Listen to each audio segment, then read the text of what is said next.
और अब समय आ गया है जिनका हम लोग बहुत बेसब्री के साथ इंतजार कर रहे थे। आज के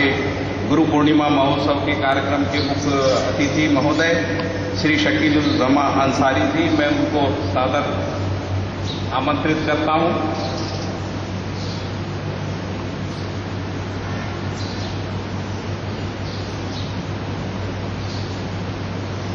आदरणीय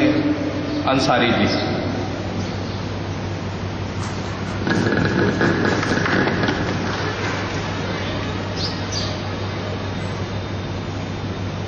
गांधी विद्या मंदिर सरदार शहर के इस गुरु पूर्णिमा के अवसर पर आयोजित भव्य समारोह में हम अपने आप को पाकर बहुत ही गौरवान्वित महसूस कर रहा हूँ। इस सभा में उपस्थित सम्मानीय आदरणीय अध्यक्ष गांधी विद्या मंदिर और इस विश्वविद्यालय के चांसलर आदरणीय कनकमल दुग्गर साहब, इस विश्वविद्यालय के सम्मानित वाइस चांसलर आदरणीय भाई एमएल भट्ट साहब, दिल्ली से हमारे साथ आए और जिनके अनुरोध पर मैं यहाँ तक आया, बहुत ही हमारे प्रिय साथी और पत्रकारिता के आसमान के चमकते सितारे हमारे भाई सैयद रोमान हाशमी साहब,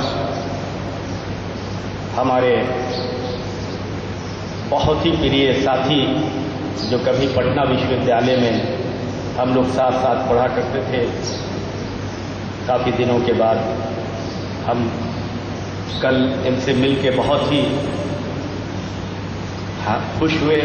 हमारे भाई नरेंद्र सिंह जी, इस विश्वविद्यालय के सम्मानित कुलपति के एडवाइज़र और पत्रकारिता से संबंधित, और इनके बारे में अभी पहले ही कहा गया कि इनके कलम में इतनी ताकत है कि जो चीज़ लिखते हैं वो दिलों में असर करती है। हमारे भाई रजनीकांत जी, बहुत ही कठिन कार्य जो किसी भी सभा को कंडक्ट करने का होता है, वो हमारे भाई पाठक जी ये कठिन कार्य को कर रहे हैं। सम्मानीय पाठक जी और इस विश्वविद्यालय के सम्मानित हमारे गुरुवर, हमारे छात्र दोस्तों, सम्मानित भाइयों बहनों, सबसे पहले हम चांसलर साहब का बहुत ही आभारी हैं कि आपने इस विश्वविद्यालय जो पूरी हिंदुस्तान और अब तो कह सकते हैं हम कि हिंदुस्तान की सीमा को पार करके अपनी बुलंदियों की तरफ बढ़ता ये विश्वविद्यालय के इस प्रांगण में मुझे बुलाने और सम्मानित करने का जो कार्य किया है, हम इसके लिए आपके बहुत हृदय से आभारी हैं। हम आज सबसे पहले इन विश्वविद्यालयों के जन्मदाता को सबसे पहले हम श्रद्धांजलि अर्पित करना चाहते हैं। स्वामी रामशरण जी, जो कन्हैयालाल दुग्गर जी, जिन्हें आप याद करते हैं गांव के लोग, एक उर्दू का शेर है, उसके साथ हम उनको खिराज अकीदत या उनको हम याद करते हैं कि ज़माना बड़े शौक़ से सुन रहा था, ज़माना बड़े शौक़ से सुन रहा था, तुम ही सो गए दास्तां कैसे गए। आदरणीय स्वामी जी, आप आज भी अगर अपनी दास्तां सुनाते रहते तो हिंदुस्तान वासी, देश के आज़ादी के बड़े बड़े रहनुमा आपकी उन दास्तानों को उस वक्त भी सुन रहे थे और आपके इस कीर्तियों, इस विश्वविद्यालय, छोटे बड़े संगठनों जो विभिन्न आपने कॉलेजेस की स्थापना की, स्कूलों की स्थापना की, उनके द्वारा आज भी ये युग भी आपके संदेश को सुन रहा है। और यही सबसे बड़ी कामयाबी है कि हम जब जिन्हें भी महान पुरुषों को याद करते हैं तो उनकी उन खूबियों के लिए याद करते हैं, तो वो महान पुरुष उनको हम बड़ा नहीं बनाते, हम याद करते हैं, हम छोटे लोग उनको याद करके बड़ा बनने के चेष्टा करते हैं। और इसीलिए हम आज के राज अकीदत इस शेर के साथ हम स्वामी जी को पेश करते हैं कि उन्होंने जो आज पौधे लगाए थे 60 साल और 70 साल के अपने तरीके की ये अनूठी यूनिवर्सिटी है, जिसको हम कह सकते हैं कि अपनी रफ्तार से चलने वाली, चकाचौंध जमाने में अपने मार्ग को नहीं छोड़ने वाली। और हम बधाई देना चाहते हैं डॉक्टर साहब को कि आपने जमाने की चकाचौंध में अपने उसूलों से आपने कभी कुर्बानी नहीं की, उसूलों को आपने बदला नहीं,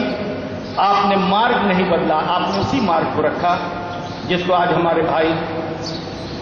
रोमान हाशमी साहब कह रहे थे कि मोरल टीचिंग की आज यूनिवर्सिटीज बन रही है। अभी पिछले दिनों डीम यूनिवर्सिटीज का जमाना आया, कॉलेजेस, स्कूल और कॉलेजेस बिजनेस के लिए बन रहे हैं और बड़े बड़े कमाई जैसे बिजनेसमैन, मैं तो दिल्ली के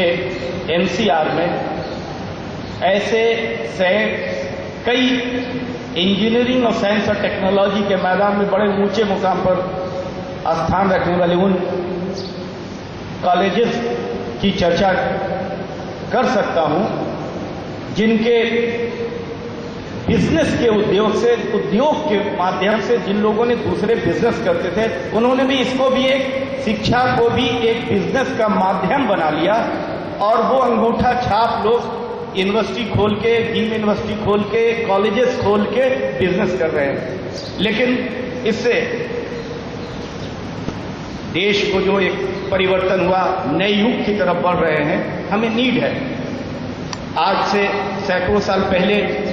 महात्मा गांधी ने शिक्षा के ऊपर, या शिक्षा, हम जहां से आते हैं, बिहार से आते हैं, नालंदा हमारा कंस्टिट्यूएंसी है, नालंदा विश्वविद्यालय के जब हम खंडरात देखते हैं तो वहां देखने के बाद हमें पता लगता है कि शिक्षा के जगत में भारत सबसे आगे था और दुनिया को हमने शिक्षा की एक रोशनी प्रदान की थी, अमन की, पीस की। गौतम बुद्ध को भी जब तजल्ली की जरूरत हुई, महसूस हुई उनको, तो नेपाल की वादियों से वह उतर आए और हिंदुस्तान से राजगिरी होते हुए बौद्ध गया गए और वहां बौद्ध ज्ञान, उनको ज्ञान प्राप्त हुआ। ज्ञान उन्हें ईश्वर चाहता, भगवान चाहता तो नेपाल के वादियों में भी मिल सकता था, लेकिन नेपाल की वादियों में उन्हें ज्ञान नहीं मिला। ज्ञान मिला अगर उन्हें तो वो बौद्ध ज्ञान में जाके ज्ञान प्राप्त किया, जो भारत की एक सरजमीन थी। इसलिए महावीर, जैन, ये दोनों भी हमारे उस जिले से संबंधित हैं जहां का मैं अदना एक सिपाही रहा हूं, जनता की सेवा करने के लिए हमने कार्य किए हैं जहां। तो ये सारे अमन का पैगाम जो दुनिया को मिला, हमारे उस भारत से जो मिला, जो रोशनी मिली और वो विश्वविद्यालय उस वक्त की आप कल्पना कीजिए जहां कम्युनिकेशन कितना डिफिकल्ट था, उसमें पूरी दुनिया के छात्र नालंदा में शिक्षा ग्रहण करते थे। आखिर कुछ न कुछ तो खूबियां थी ही कि पूरी दुनिया का अट्रैक्शन का एक सेंटर नालंदा बना था। यूनिवर्सिटी खत्म हो गई, लेकिन भावनाएं जीवित हैं और वो भावनाएं हमारे स्वामी जी के पास आई कि वो यूनिवर्सिटी बिजनेस के लिए नहीं कायम की जाए, जो नोएडा में हजारों की तादाद में, सैकड़ों की तादाद में कॉलेजेस इस हिंदुस्तान में मौजूद हैं। हम मोरलिटी, जो हमारी एक कल्चर है, आज जो हम हिंदुस्तान का एक कल्चर और उसी के अध्ययन के माध्यम से शिक्षा की प्राप्ति और आज जो हम पूरी दुनिया को एक नई तस्वीर पेश कर रहे हैं, उसी का वही ताकत, वही शक्ति है कि पूरी दुनिया में जब आज मंदी और गिरावट का दौर आया तो भारत के लोग उस मंदी का शिकार उस बड़े पैमाने पर नहीं हुए। ये मैं नहीं कह सकता कि मंदी के शिकार नहीं हुए, यहाँ बड़े बड़े शिक्षाविद बैठे हैं, वो हमें टोक सकते हैं अनुभव के आधार पर, लेकिन हम ये जरूर कह सकते हैं कि हमने जो साइंस और टेक्नोलॉजी को पहचान आज से 25-30 साल पहले 21वीं सदी की कल्पना जो स्वर्गीय प्रधानमंत्री राजीव गांधी ने देखी थी,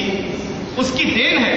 कि साइंस और टेक्नोलॉजी के इस युग में हमारे छात्र पूरी दुनिया के रिसर्च इंस्टीट्यूट में आज बड़े दुनिया के कितने भी प्रयोगशालाएं जहां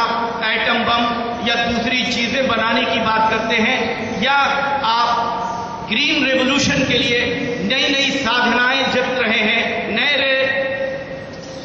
प्रोग्राम बना रहे हैं, निर्धारित कर रहे हैं, उसमें हमारे छात्रों का बहुत बड़ा योगदान है। पूरी दुनिया के विश्वविद्यालयों में देख लीजिए, हम बड़े पैमाने पर भारत के लोग वहां हर जगह दिखाई पड़ेंगे और वो अपने देश की सेवा के साथ साथ उस देश की ईमानदारी के साथ सेवा करते हैं, जो ईमानदारी का सबक हमने सिखाया है। इसलिए आज भारत के लोग ऐसे इंस्टीट्यूट में, ऐसे मैं जानता हूं अमेरिका में जहां वर्जित है कि वो सिक्रेसी के लिए, लेकिन वहां भारत के लोगों को स्थान दिया हुआ है। उनको विश्वास है कि ये विश्वासी लोग हैं, उन्हें विश्वास है कि ये टेक्नोलॉजी को बेचते नहीं है। टेक्नोलॉजी को बेचने वाले भी वाकयात आपके सामने, आप जानते हैं कि किस तरह से बिके, लेकिन हमारी जो ये धारणा देश पूरी दुनिया में है, वो क्यों है? वो ऑनेस्टी से है, वो इस मार्ग से है जो विश्वविद्यालय आपका मार्ग, जो मॉरलिटी की बात कर रहा है। आप भी चकाचौंध दुनिया में बड़े इंस्टीट्यूशन के जरिए पैसे कमाकर रातों रात बड़ी बड़ी बिल्डिंगें खड़ा कर सकते थे, लेकिन आपने ऐसा नहीं किया। इसलिए नहीं किया कि जो स्वर्गीय स्वामी जी ने आपको मार्ग दिखाया था, उसी मार्ग पे आप चाहते हैं कि भारत का विकास हो, हमारे बच्चों का विकास हो। मॉरलिटी की बात की जाती है। आज सच मालूम है, कल हम रात में अपने दोस्तों से बात कर रहे थे, नरेंद्र भाई थे, सिन्हा साहब थे, रोमान साहब थे, और हमारे भाई बैठे, नाम भूल रहे हैं, आदरणीय चांसलर साहब के बेटे, और बहुत ही तेजस्वी है ये। हमको लगता है कि ये इस विश्वविद्यालय के लिए बहुत चिंता कर रहे हैं, और वो चिंता की जो क्षेत्र है वो ऐसी नहीं है कि नए युग के नए नौजवान हैं तो वो चमकीली चीजों की तरफ आगे बढ़ रहे हैं, बल्कि वो पुराने उसूलों की तरफ आगे बढ़ रहे हैं। इसके लिए हम उन्हें बधाई देना चाहते हैं कि कल जो हमारी चर्चा हुई उनसे, वो सबसे बड़ी बात है। और हम आज आपको फिर कहेंगे कि आप अपने मार्ग पर चलिए। गांधी जी कहते थे ना, ऑनेस्टी की सबक सिखाते थे, और गांधी जी कहते थे सच्चा धार्मिक ही सच्चा मानव की सेवा करने वाला हो सकता है। और सच्चा धर्म का जो परिभाषा उन्होंने दिया था गांधी जी ने, ये नहीं कहा था कि हिंदू धर्म का ही मानने वाला सच्चा धार्मिक है, नहीं। उन्होंने कहा था कि किसी भी धर्म का मानने वाला अगर सच्चा है तो वो मानवता को आगे बढ़ा सकता है, मानवता उसके हाथों में सुरक्षित रह सकती है। कल हम चर्चा सुन रहे थे रात में, स्वामी जी को जब खिराज अकीदत पेश करने के लिए एक मौलवी साहब आए थे, और उन्होंने कहा था कि स्वामी जी तो सच्चे मुसलमान थे,